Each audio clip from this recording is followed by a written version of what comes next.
Hi, I'm Kelly Humphreys in Mission Control Houston, and I've got a special guest, Christie Sauer, here with me. Welcome to all you students in Austin. Thank you. Hi. And they can see you.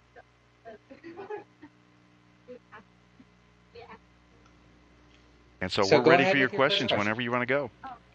Okay. My name is Shirley, and I want to ask a question. Do astronauts have trouble walking when they return to Earth, and what do they do about it?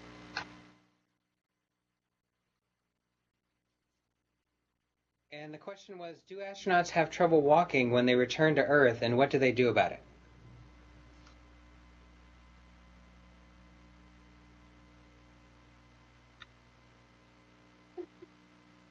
Thank you. Good morning. Great question. Yes, it can be challenging for the astronauts once they get back to Earth, feeling gravity again after being away for so long. But they do so much exercise while they're up there to keep their muscles and bones strong that it really does help to reduce that effect, and they do bounce back pretty quickly. But you'll even see in some of the photos as the crew get back, folks standing on either side of them helping them to walk when they first get back, and to make sure that they don't stumble at all. But good question.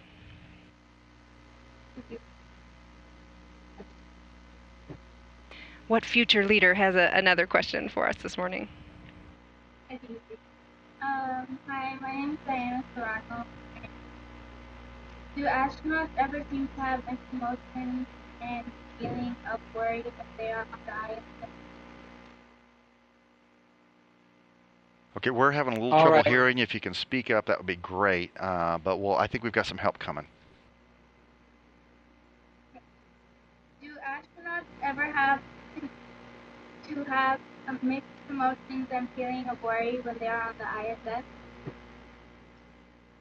All right. And if you didn't quite hear that one, she was asking, do Sure. astronauts ever... Let's talk a little bit Oh, about, do crew members ever struggle psychologically while being up there? So, let me tell you that the crew members have very packed schedules while they're up there. There's a lot of maintenance and a lot of experiments and science and technology that needs to be done while they're up there. So, first of all, that's going to keep them very busy to keep their minds off of being away from home and things like that. But at the same time, NASA very much acknowledges the challenges of being away from family, being in a remote location.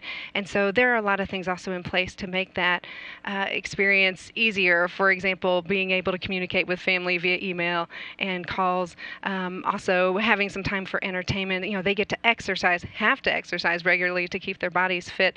And that gives, again, a chance to rejuvenate. And those times where they get to look out the window and just look back at Earth and look at the stars, I know that is so cherished by the crew, and again helps them psychologically with those challenges of being up there. So for the most part, don't hear much about that, and honestly, a lot of crew members will keep that to themselves a little bit, even if they do feel something wanting to push through with their, they're very motivated people, very driven, and not going to let that stuff get in their way. And just to add a little bit to that, Christy mentioned the different communications methods. They actually have a internet telephone that they can call down to their friends and family on the Earth to talk to them anytime they want to, really. They have email, they have the internet on board the space station, so they go look something up or order flowers for their kids when it's their graduation day or whatever, and we send them up movies and sometimes sporting events and videotape of their friends and family as they're doing different things on the Earth to help them keep involved with what's going on back here at home. And so there's a lot of effort put into making sure that they don't get to that point, and they also have a periodic talk with their doctor on the ground so that their doctor can help them keep a lookout for any symptoms that they might not be understanding that would indicate that they were having that kind of a problem. And for the Ann Richards School, a quick question. I was just wondering, do you guys have an external microphone? And if so, would you be able to move it even closer to the students? If you don't, then have the students get closer to the computer so we can definitely hear their next question. Okay, let's try Bella's to get closer. The microphone isn't plugging in. And let's just tell her where you can see her. Is right here good? That's great. Okay, and just talk really loudly still. Okay. Does the space food taste exactly the same as the regular food on Earth? Okay, does space food taste the same as regular food on Earth? Great question. So, one thing that's very interesting that happens in space is that your taste buds do not sense things the same as they do on Earth. And so, things that would have some spice or saltiness to it here often will taste very bland up there. So, it's a very common thing for the crew members to take their extra salt and Tabasco and things like that to liven things up. As in addition to that, the food up in space needs to last longer than it would have to here on Earth, and so our food does go through a special space lab here at JSC where it is formulated especially for space. And so what we do leading up to a mission is there will be lots of creations of new foods and taste testing by the food lab and others. I've been blessed over the years to be able to try out some of the foods before they go up in space to help them get them, in just the right shape before they send them to a crew member. So you're right. It's a different experience with food up there, and I know that makes it all the better when they get back on Earth to enjoy their favorites back here again. Yeah, one of the favorite items on board the space station is taco sauce, the little packets. They use those a lot because, as Christie says, the food can taste a little bit blander. It's the same flavor, but it just tastes a little blander. And another interesting tidbit is you might not think about it, but in microgravity, everything would tend to float around. And so that salt and pepper she's talking about are not the same kind of salt and pepper we use on our tables. They're actually salt and pepper that's mixed in oil or in water so that it doesn't fly off and get in your eye and cause a problem, because if anybody's had pepper in their eye, know that's not a lot of fun. And so they use oil and suspended pepper and water suspended salt to season their food.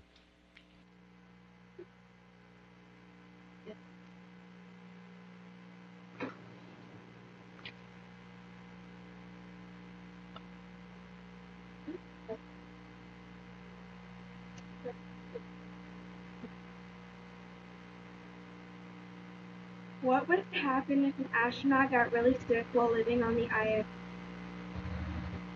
Okay, what would happen if an astronaut got really sick while living on the space station?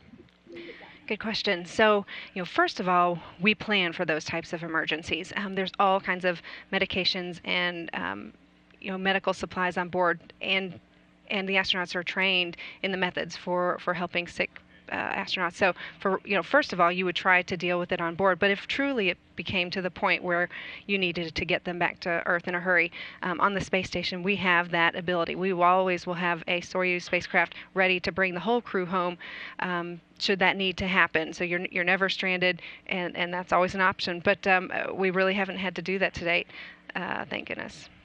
Yeah, and that's one of the reasons, again, they have periodic talks with their doctor so that they can be open and let them know if they're having anything that the doctor might see as a symptom of a problem. And so we do try to make sure that happen. And there's all sorts of medical equipment, as Christie mentioned. There is, they can do blood tests on orbit. They have ultrasound, so they can actually look inside their bodies, like you might have done at your doctor's office, or like your mom may have had done when you were inside of her, and they had an ultrasound picture that you might have seen of yourself when you were real little. So they can actually look inside. And one of the things they look at more than things that they've discovered recently is that the shape of your eye changes when you're in microgravity for a long period of time. And sometimes it doesn't change all the way back when you come back down to the ground, and they're actually working on developing a special ultrasound device that would allow them to do specific examinations of their eyes so they can try and understand that problem better. Because when people start going places on the Orion spacecraft that Christie's working on, they're going to be a lot farther away, and it's going to be a lot more important even to have really good vision through a long trip to Mars or an asteroid. And so we want to learn more about that particular effect that we're learning about. Right, and that's an area actually my team is working on. The issues with the eyes, that feeds all the way back to the design of your spacecraft, the pressure of your spacecraft, whether you have a normoxic environment with the appropriate oxygen and pressure. And so these types of things are considered very early on in a spacecraft design and are very critical to the crew's health. I was also going to mention, when we were talking about all of the medical hardware they have on board, a number of years ago, I was able to help with the design and certification of hardware for both space station and the space shuttle. And we try to use a lot of things that we have here on the ground that are common to you, but going through certification of those for spaceflight, and sometimes you have to have a slightly modified version of things, keeping in mind keeping the mass of things down, and also just the environment that you're working in space. So those are all types of things that our engineers here work on, is getting that equipment ready for space. Yeah, one of the ones I think Christie worked on is the treadmill system that they have on board the space station right now. It's actually a commercially built treadmill that is used primarily by pro athletes here on the ground because it's kind of expensive, but it was modified for use on the space station. Right. If you sit in the chair and talk really loudly, they'll push.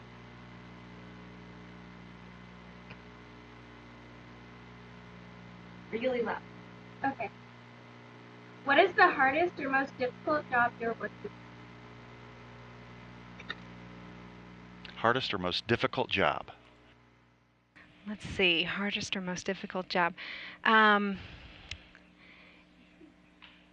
I'd say, one of the challenging things around here is that we've got a lot of great work to do, and sometimes so much to do that you almost have to turn away things and bring other people on board to do things. So I'll be honest, that can be one of the hardest things is saying no to folks when they want you to be a part of an effort that they're doing with some exciting work around here.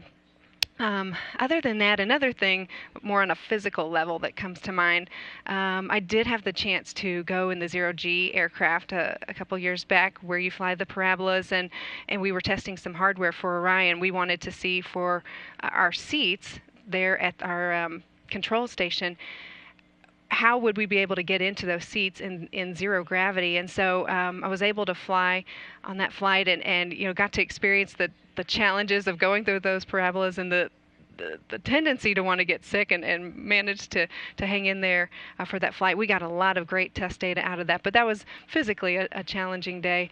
One last thing I'll mention, I had an opportunity to get in a Russian Orlan suit a while back, and I didn't appreciate until doing that the challenge of being in a suit that's pressurized. When they close that hatch and you're just in a closed system there within your suit, that took me a minute to start, for my heart to stop racing as I got used to that environment. And although quickly you do get used to it, and that's what the astronauts go through a lot. There's a lot of tough stuff, but with training, you quickly become adapted and ready to do that in the challenging environment. What Christie's talking about there is the spacesuits they wear when they go outside to do construction tasks on the outside of the space station. There's two different kinds of those. There's an American spacesuit that's called the Extravehicular Mobility Unit, and then there's the Russian version of that, which is called, as she said, the Orlan suit. So that's what she was talking about there. Now, there's a couple of other big issues that space station astronauts deal with, and one of them is cooperation. The space station is an international effort, and you have people from 15 different countries and cultures all working together, whether it's on the ground to support the astronauts in orbit, or they're on orbit working together using different languages, different cultures, and yet we make it all work. And so it can be hard to do that sometimes, to overcome a difference of the way you perceive something because of the way you grew up. But yesterday we had a briefing for one of the upcoming crews, and one of our Italian crew members had a great line. I thought they said, "We are the world champions in cooperation." And I think that's really true, because the space station is a multinational effort, and it takes people of all kinds to work together and make it happen and do all these great things they're doing for us here on the ground in Earth. And so I think that's a really neat aspect of space station. While the next question is coming up, if I could add in for just a second. I know we've got a bunch of future leader ladies here joining us today, and I know that you guys are probably thinking about your next steps beyond high school, and just wanted to throw out some ideas real quick about what to be looking towards if you're interested in the STEM areas of science, technology, engineering, math, it is never too early to start looking for those opportunities to branch into STEM. I know NASA has a lot of opportunities starting as early as the junior high level where you can find competitions online. Just recently, last week, Orion announced a new radiation student program that really starts all the way from kindergarten all the way through high school. So you're able to go through the NASA website and look for things like that to get those first opportunities to look at engineering and science. And so then as you get more into the high school ages, obviously you're starting to look at what college to go to. And one of the biggest pieces of advice I can give there is to look for those opportunities in college for interning or co-oping with companies, whether it's with NASA or some other group. And even as you search for a college, you can find colleges that embrace that more and provide a strong co-op environment. And that's how I came to be here at NASA. I went to Georgia Tech for my undergraduate and University of Colorado for my graduate school, but at Georgia Tech, I didn't even know about co-oping coming into this, and they had a strong program and was able to find out about the ties already there to NASA and was blessed to get a job here, and that led me to where I am today. But it's not too early to be thinking about those things, because honestly, if I hadn't ended up in that co-op program, I wouldn't be sitting here today, because that is our main avenue for hiring people at NASA. So be proactive in looking for those opportunities to get ties to whatever your industry is that you're interested in early. Do those internships or shadowing different disciplines. And I'll add that, I'm not a scientist or an engineer like Christie is, but I was an intern at NASA too. And so even if your interests don't lie in science and engineering, NASA needs people from all different walks of life to do the things that we do. We need people that know how to do budgets and billing and things like that. We need doctors. We need people who help with human resources for hiring and that kind of thing. So there's all kinds of different career options if you want to get involved in the space industry. And even if you're not a scientist or an engineer, or that doesn't float your boat, there's other ways that you can get involved just if you're just interested. My name is Rebecca, and I was wondering, or my friend was wondering, what kind of training did you need for your job? What kind of training do you need for your job? Great question. So, really NASA will help train you along the way to get to where you need to be for your job assignment. So that's a great thing. But the types of training that I have found that I need, very much leadership skills to be able to lead my projects, being able to interact well with others. I mean, everything we do is done through teams. Very seldom are you on your own tackling a task. So that's a huge part of what we do and what we train for also. Training also is very helpful in the areas of like computer-aided design, to be able to bring your ideas into a CAD environment, start to create those and be able to build those. One of my main tasks right now is developing the mock-ups that we work on for Orion, and we use these to flesh out the design, eventually to certify the design, and eventually train the crew. And we are constantly designing hardware to put into those mock-ups. Same thing for those working on the flight vehicle, and so things like CAD and all those other things like PowerPoint and things like that you guys probably already know well, that help you communicate your design ideas. There's other things we get training in too, some things that you wouldn't necessarily think of in NASA, but one of the things we've added on to our training recently is inclusion and innovation. And that's the whole idea of not excluding somebody because of their race or their religion or any of their preferences. So you embrace those folks and you're able to work together with them on a regular basis, no matter what your backgrounds are. And that goes along with the whole cooperation scheme. So that's an interesting part. And we also like to try and make sure people try and think differently and try to innovate and look at new ways of doing things so that we can improve our efficiency and our effectiveness.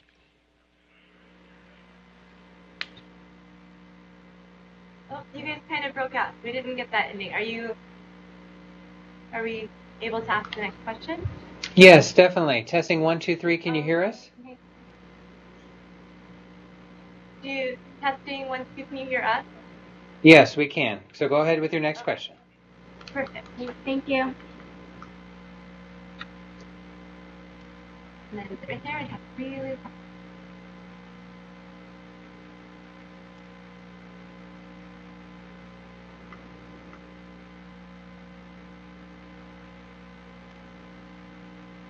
So, my name is Divya Bovic, and I was wondering, what would you say is the most important scientific discovery made so far from the experiments conducted on the ISS?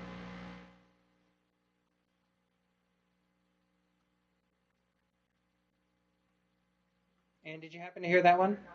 I'm sure that that is a matter of opinion, and I don't think I'm going to even begin to try to tackle that one. Kelly, I don't know if you want to. Well, I'll just say that there is research going on in so many different areas, from biology to human physiology in our bodies to how materials can be formed in microgravity, to even looking at the cosmos. Because we've got an amazing instrument on board the space station called the Alpha Magnetic Spectrometer that is looking for that dark matter that all the physicists have theorized is out there. We know that there's matter and there's antimatter, but there's a whole bunch of stuff in the universe that we don't know exactly what it is, and we theorize that it's this thing called dark matter. And we're looking forward, hopefully this year, to getting some results from that experiment. It's been collecting billions of particles for the last year since it was launched on the next to last shuttle mission, and so that could actually change our understanding of the universe. And that's the kind of things that really make the differences that change your textbooks for students that are coming down the road from you. But a lot of the things we're working on have everyday applications. I had a guy in here yesterday who's an experimenter working on these things called chondrites or dendrites. And when you make metals on the Earth, you have all these little crystals that forms as part of the alloy process, where you mix two metals together to make a stronger metal. Kind of things are used in engines and things like that. And they're looking at those on the International Space Station. Here's an example from the coarsening of solid and liquid mixtures experiment that shows you that on the ground, all of the particles that are solids in the crystals tend to float up to the top, but in the microgravity environment and space station, they're dispersed uniformly throughout the sample. And the idea there is we can make stronger, better metals and other materials that will help us here on the ground. And so that's a really important discovery. Another one is the discovery that we can monitor our planet from the Earth with photography and other kinds of instruments. And those are helping us learn more about how humans affect the environment and how it's changing, letting us look at changes in the world's environment. And we've also got Tom Marshburn working on an experiment you can see right here on some live TV from the space station, and he's working on a thing called the Marangoni experiment that looks at how fluids react to microgravity, and those will help us build better engines on the ground and things. So all those discoveries will add up to improvements in our everyday lives. And I don't know that anybody can come up, as Christie said, with what the most important one is yet. I think it's the cumulative growth in our scientific knowledge in all these different fields that is really going to help propel us into the next era of exploration and discovery. And we want you to be along for that, because you're going to be doing it. All right, and Ann Richards School, we're just about at the end of our window, so we have time for one final quick question, and then we're going to wrap up. Thank you. Coming. Hi, I'm Isabel Place-Milo, and my teacher, Mr. M, had a question, but he's not here today, so I can ask for him. So what are the goals for the Orion project since the constellation program will begin? I think you know that one, Christie. I just heard the last part of the question. Can you repeat? Goals for the Orion program. Absolutely. Right. So, we've obviously got our ISS presence today, and we've got commercial entities that are working to give us a back and forth capability to ISS. So Orion, our main mission is to go beyond low Earth orbit. We want to explore further. We want to go back to the moon. We want to go possibly to an asteroid or to a Lagrange point. If you're not familiar with those, you'll have to look that up. But those are points out in space that are more stable. So a vehicle is going to stay there more easily with very little propellant, allowing it to stay there, with little mass. So there's great advantage in going to a place like that as a stepping stone towards the moon or to Mars. And then ultimately, of course, our main destination we want to be getting to is to Mars. So all these other destinations that we could go to will be an opportunity for us to test out our technologies a little closer to home, and then venture out, looking in that maybe 2030-ish time frame for being on Mars with our crew. So a lot of exciting places to go, and so our Orion vehicle, the main portion that the crew is a capsule, and it's very similar in shape to Apollo capsule, although it's a bit bigger. We can hold 4 crew members in that, and of course they've got some of the comforts of home, having a hygiene area with potty and a galley for food preparation, but obviously simplified food preparation and things like that to keep mass down. They would have sleeping bags on there, and a typical mission on there would probably be about 2 weeks long. For missions where you need to go beyond that, where you're going to maybe stay at a Lagrange point for a while, you would mate with another vehicle and have extra living space to be in and extra supplies. We found out that it's very expensive to human rate a vehicle, and so you want that vehicle that the crew is in to be as simple as it can be to get its job of getting the crew to and from its destinations. And then the other living space or other payloads that you want to take up, we want to take those up on a unmanned mission, unmanned launch, just because we can get that to orbit much cheaper in a vehicle that's not human rated. So that's why you see not a super spacecraft with all the bells and whistles in that, but a combination of multiple spacecraft that come together to get the whole job done. Well, one thing I don't think you did mention, Christie, is the other thing is people may think about the space shuttle and how cool it was and it came back. But the one thing the shuttle couldn't do is it couldn't go as far as Orion's being planned to go. And the main reason for that is because when you're coming back to Earth from distances that far away, you're coming back a lot faster. And it increases the heat that the spacecraft has to be able to survive. I think it's about 10 times the heating of a shuttle. And so you've got to make sure that the heat shield for that capsule and that the capsule shape itself is something that is better suited toward those high-speed reentries. Right, and so the Orion spacecraft does enter with its heat shield and then deploys chutes to allow it to land soft enough that you wouldn't have injury to the crew on landing. And nominally we land in the water, and you would have a ship right nearby to pluck that vehicle out up onto the ship, and then the crew would get out there. A lot of desirable aspects about the water landing, and that we have so many opportunities at different locations to land on the Earth that it gives you a chance to return to Earth almost any time.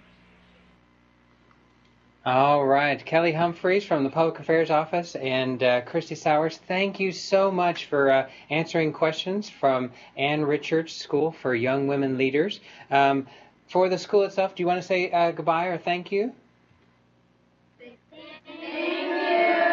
Thank you so much. This has been Mr. M's 6th grade STEM class, and we were so excited to talk to you today. Thank you so much to everyone for your time. We were glad to be there. Thanks a lot for having us.